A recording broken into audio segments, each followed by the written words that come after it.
Hello అండి, అందరికీ నమస్కారం. గిఫ్ట్ నిఫ్టీ చూడబోతుంటే రేపు ఒక 600 పాయింట్స్ గ్యాప్ డౌన్ అయ్యే ఛాన్సెస్ ఉన్నాయి. అండ్ గిఫ్ట్ నిఫ్టీ ఎందుకంటే యూరోపియన్ ఇండెక్సెస్ అని చూస్తే దాదాపు 3% డౌన్ అయినాయి, obviously due to the Iran war. So మనం ఇంటర్నేషనల్ ఇండెక్స్తో చాలా టైట్లీ కపుల్డ్గా ఉన్నాం కాబట్టి ఐ థింక్ మనకి మోస్ట్లీ గ్యాప్ డౌన్ అయ్యే ఛాన్సెస్ ఎక్కువగా కనిపిస్తున్నాయి. సో ఒకవేళ మీరు ఇండెక్స్ పుట్స్ని మీరు కొని పెట్టుకుని ఉంటే మెనీ కంగ్రాచులేషన్స్, మీరు లక్షాధికారులు రేపు అయ్యే ఛాన్సెస్ చాలా ఉన్నాయి. సో నిఫ్టీ లెవెల్స్ చూసారంటే నిఫ్టీ 24,850 నుంచి దాదాపు 24,180, 100 దాకా పడిపోయే ఛాన్సెస్ ఉన్నాయి. కాకపోతే 24,100 అండ్ 24,025 ఇది ఒక మంచి సపోర్ట్ జోన్ అవుతుంది నిఫ్టీకి. అందుకుని రేపు పడ్డాక నిఫ్టీ ఒక 5-10 మినిట్స్ ఓపెనింగ్ తర్వాతే మీరు ఒకవేళ ఓవర్నైట్ పుట్ బయర్స్ అయి ఉంటే మీ ప్రాఫిట్ని స్క్వేర్ ఆఫ్ చేసేసేయండి, ఎందుకంటే రికవరీ అయ్యే ఛాన్సెస్ కూడా చాలా ఉన్నాయి. ఒకవేళ పడకపోతే 24,300 దగ్గర అలా ల్యాండ్ అయితే కొంచెంసేపు వెయిట్ చేసి ఆ తర్వాత మళ్ళీ పడే ఛాన్సెస్ కూడా ఉన్నాయి.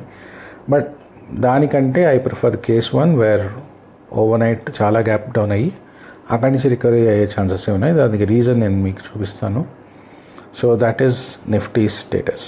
బ్యాంక్ నిఫ్టీ వరకు చూస్తే బ్యాంక్ నిఫ్టీ కన్నా ఐటీ నిఫ్టీ కన్నా ఎక్కువ స్ట్రెంత్ చూపిస్తుంది. సో 58,500 ఒక మంచి సపోర్ట్ జోన్.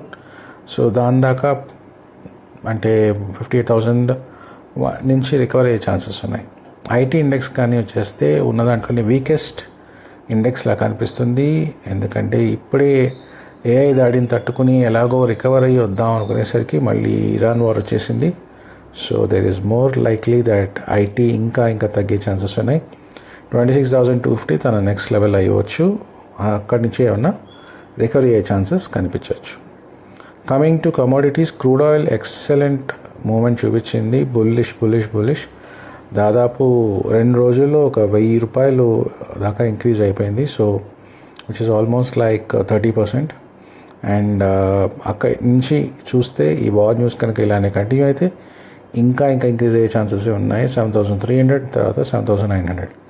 కాకపోతే దీంట్లో ఒకే ఒక రిస్క్ ఉంది. సడన్గా ఒకవేళ కనుక ఇరాన్ వాళ్ళు అమెరికా ఇజ్రాయెల్తో డీల్ పెట్టేసుకుని ఉంటే అప్పుడు ఇది ఇమీడియట్గా గ్యాప్ డౌన్ అయ్యే ఛాన్సెస్ ఉన్నాయి. So it's highly risky, highly volatile.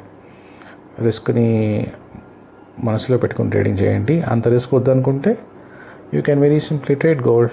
హ్యాపీగా మీకు ఏ రిస్క్ లేకుండా మంచి సపోర్ట్ లెవెల్స్తో గోల్డ్ ఇంకా ట్రేడ్ అవుతుంది.